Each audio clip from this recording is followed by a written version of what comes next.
Hello and welcome back to my channel. We're going to jump right into things and start off with the first card. I'm going to start by die cutting a full sticky post-it with a heart die and stick it right in the middle of my card front. Then I'm going to ink blend over stencil to create sort of a bokeh falling hearts ombre effect here. If you're interested in any of the supplies, I have some of them linked in the description box below, or you can head over to my blog post and see where the majority of the supplies I used.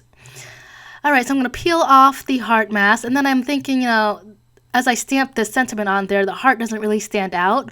So what I'm going to do is I'm going to put the mask back on and then just ink blend off the edge of it. That way there's a perimeter around the heart and it just makes it stand out a little more. I'm going to peel off this mask here, and then this card is pretty much done.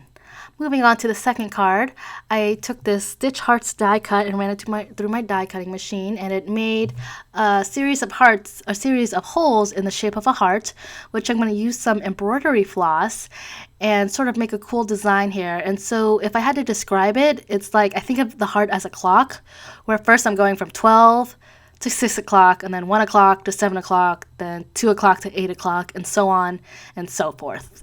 And once you get going, it's really easy to keep track of where you are. And this process does go by really quickly here. And so after I've got my embroidery floss all threaded through, I'm just going to use tape and secure it to the back. Nothing fancy there.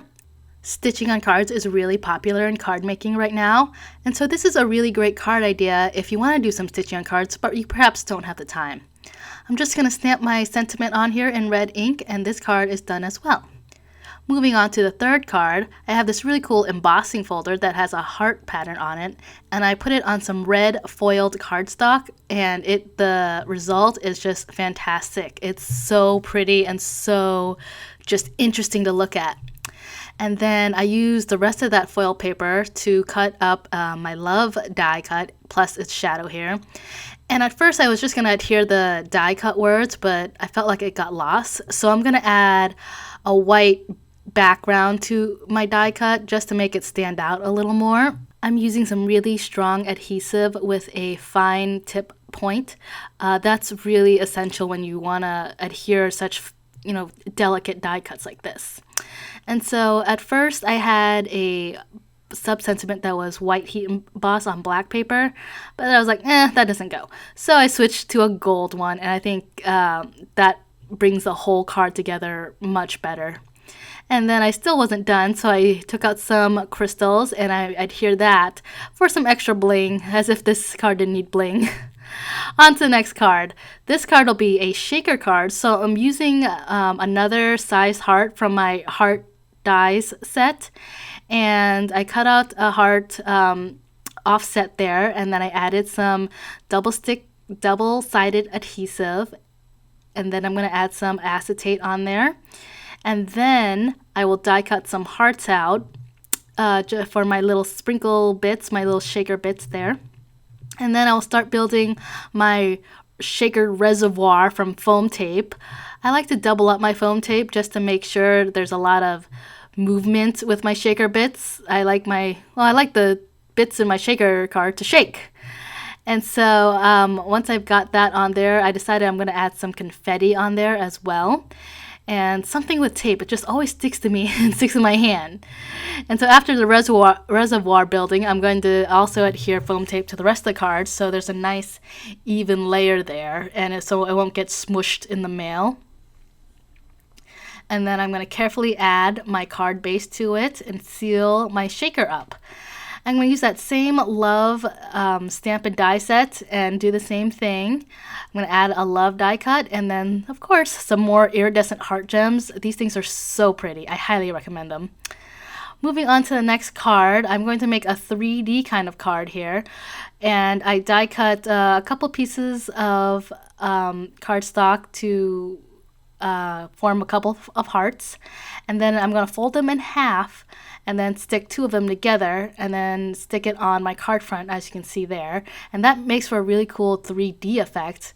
And all I'm going to do for this card is just stamp my sentiment on in VersaFine ink, and it's done. I think this is a great, clean and simple card, and the 3D dimension just adds to it. On to the next card. I'm using my Misty here to stamp, well, kind of stamp. I'm using watercolor markers to color my stamp, and then I'm using them in an ombre effect. This is a really great way to stretch your supplies. And so next I'm going to hand letter my sentiment on here. I'm going to write Happy Valentine's Day. And as you can see, I hesitate there because I wasn't sure how to spell Valentine's. So I went to go check it and I ended up spelling it wrong anyway. So I started this whole card over again from scratch, unfortunately. And now I'm making sure that I spell it correctly. And with these, I always write it out on pencil lightly before adding the pen, just because you don't want to mess up like I did. But it's okay. And so now I'm just going back and erasing all the pencils, and you never know that I messed up unless you watched the video 30 seconds ago. Moving on. So my 7th card, I wanted a kind of a 3D effect, a kind of interactive element. So I decided I was gonna string some hearts on the inside. And so I just cut up some baker's twine there, and I'm gonna loop that on my note card. And then I used that same red foil cardstock from the earlier cards. When I make a bunch of cards like this in a row, I tend to want to use up my supplies and any scraps I have, just so I don't waste anything. And so I'm kind of makeshifting a little heart bead here out of paper, and I'm using my really strong adhesive to make sure that's good and stuck on there. And I'll make about 3 hearts, and the point of this card is that when the recipient opens it, the string of hearts just kind of hangs there, and it's like a special surprise when they open the card. And so after I finished adhering my hearts together, I'm going to add a card front to the front of my card, because I don't want the hole to be showing on the front of the card, because that kind of gives away the surprise.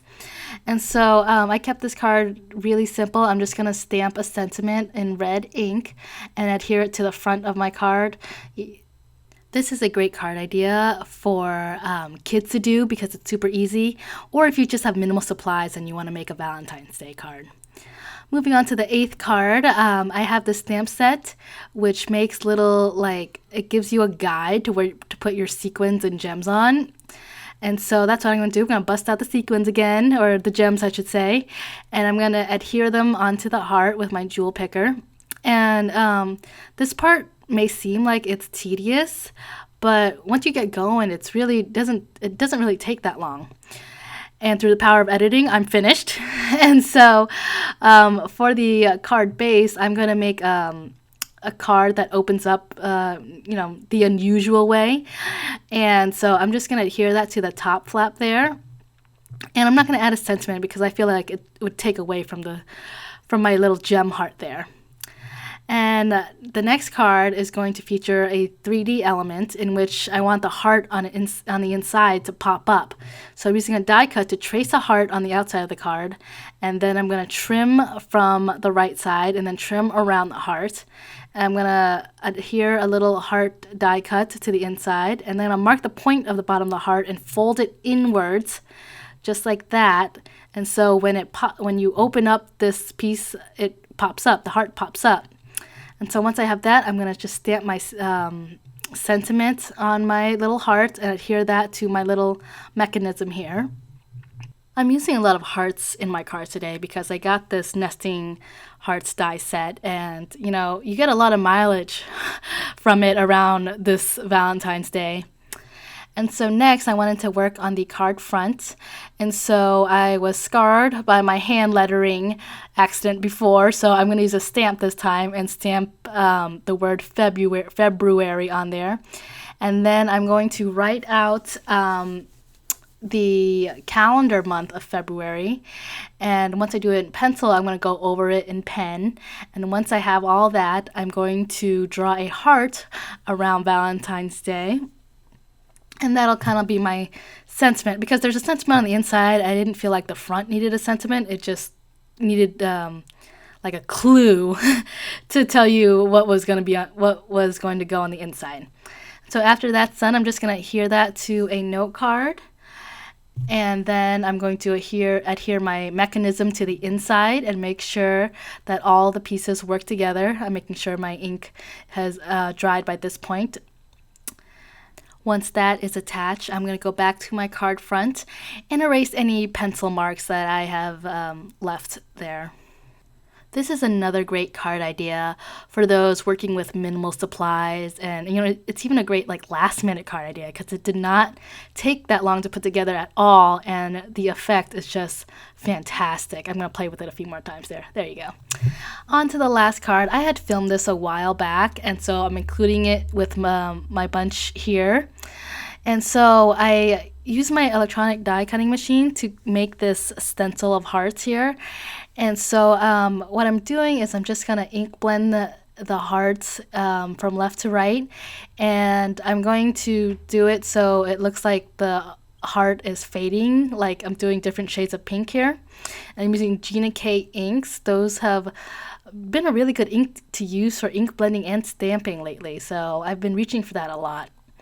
And so once that's done and dry, I'm going to die cut my sentiment out of some pink foil cardstock. I'm using the same love and stamp die set that I've been using for the other cards. And then up here some confetti bits on here.